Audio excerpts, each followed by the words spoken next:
let's jump right into this explainer. Today, we are unpacking the visceral reality of the 1st Battalion Irish Guards during the brutal, pendulum-swinging final year of the Great War.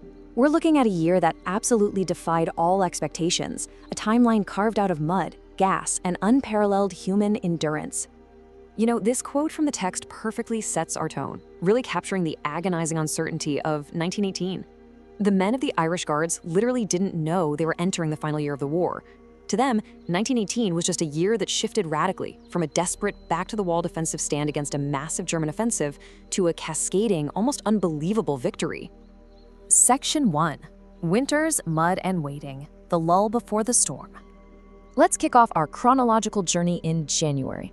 Our path through 1918 begins right in the static, freezing mud of winter, then moves to the catastrophic German push in March, through the summer sickness, and finally breaks out into open warfare by the autumn. So, get this. The primary enemy in the Arras trenches in January wasn't even the German army. It was the freezing earth itself. The sensory horrors were absolute. It wasn't just cold. It was a physical battle against the landscape.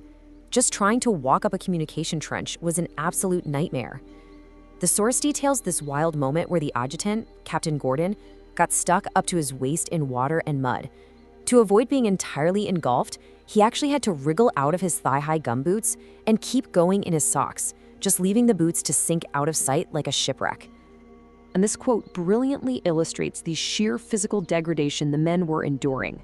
I mean, imagine living in that state, freezing under the constant threat of trench mortars and gas shells, all during a long, agonizing wait for an attack everyone knew was inevitably coming as the enemy built up their forces.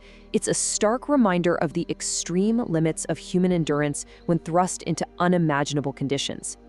Section 2.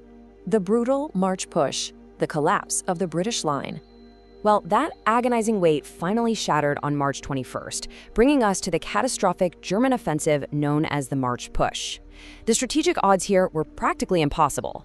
On that single day, the enemy threw 73 German divisions against just 37 exhausted British divisions. It was a completely overwhelming tidal wave of manpower. To really understand the macro-level disaster, we have to see how the British line practically evaporated. A whole year of bloody, hard-fought gains on the Somme was erased in a matter of hours. The British actually had to frantically burn their own stores so they wouldn't fall into enemy hands, and retreating divisions were all mixed up with terrified civilians fleeing the bombardment. It was a collapse the likes of which British arms had never seen. But zooming into the micro level, the Irish Guards found themselves in an absolute nightmare. They were completely encompassed, as one imaginative soul put it, like werewolves. The enemy slouched forward in 2s and 3s, offering no clear target, yet constantly thickening around them. The Guards had to rely entirely on sheer, ingrained discipline and their rifles as they stood fast at Belloussu-Saint-Marc. So the absolutely crucial point here is that against these staggering numbers, the battalion just shot and kept shooting. They were completely exhausted, cut off, and surrounded by chaos, yet they inflicted such a slaughter with their Lewis guns and rifles that it finally forced the massive German advance to halt right on their sector. They literally held the line. Section 3. Sickness and Summer Raids, the waiting game. As the spring push broke against their rifles, the summer brought a bizarre waiting game, meticulous trench raids, and a brand new invisible enemy. The battalion got hit hard by this unexpected addition to the horrors of war. The Spanish fever, which we now know as the deadly 1918 flu pandemic, swept rapidly through the ranks, leaving up to a third of the men and nearly all the headquarters officers sick at the exact same time. But despite the debilitating sickness, the troops still had to stay sharp. They endured constant gas shellings and these weird, mandated army-wide scavenging competitions for tin. Yet they also executed flawless, highly coordinated night raids. With blackened faces and stripped uniforms, they would slip into no man's land, box in an enemy post with a perfect artillery barrage, snatch prisoners, and be back in their own trenches within 10 minutes flat. Now, what's really fascinating about late summer is this massive tactical shift. The agonizing, static trench warfare that had defined the conflict for years finally gave way. Suddenly, British forces were actually moving, tracking retreating enemies across open fields. It completely redefined how the men fought on a day-to-day basis. Section 4. Crossing the Canal. The Hindenburg Line breached. All right, this brings us to September 27th, and the frankly terrifying, highly coordinated drop right into the formidable Canal du Nord, the breast of the famed Hindenburg Line. Just imagine the sheer insanity of this moment. The men scrambled out of their trenches, and suddenly the earth opened beneath their feet to reveal a wide, deep, dry concrete canal. Under heavy trench mortar fire, they had to scale down into this massive trough, mixing directly with the dead, the wounded, and mobs of bewildered German troops who were crawling out of the canal flanks, frantically trying to surrender. I love this dark, authentic humor from one of the Irish Guards sergeants. It perfectly captures how the men process the devastating point-blank artillery barrages raining down right around them. Even amidst the total chaos of clearing trenches and taking machine gun fire from the flanks, they found moments to laugh as they dodged the shells. It just showcases the incredible psychological resilience required to survive a landscape like that.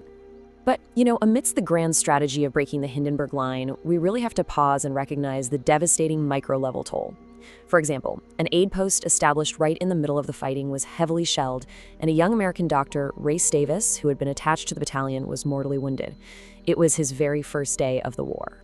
And these numbers starkly contrast the immense tactical success of the advance with the incredibly heavy human cost paid by the battalion.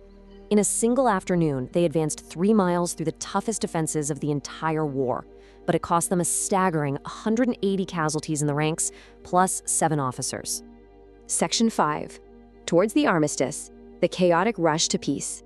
Let's move into the final act of 1918, where the pendulum swings entirely into a rapid, chaotic rush towards the end of the war.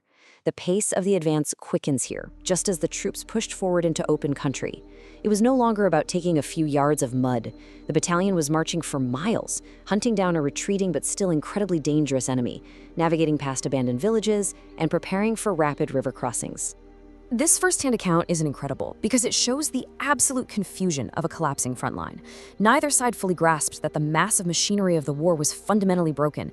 The troops were just pushing forward in the dark, bounding from village to village, completely unaware that the end was literally just weeks away. So I'll leave you with this provocative thought. After a year of such staggering endurance, from freezing in the waist-deep mud to holding the line against impossible odds to surviving gas in the Spanish fever and finally breaking the Hindenburg Line, how did the survivors even begin to comprehend that the silence is real? How does a soldier process the sudden chaotic arrival of peace? Thank you so much for joining me for this explainer, and keep questioning the history that shaped our world.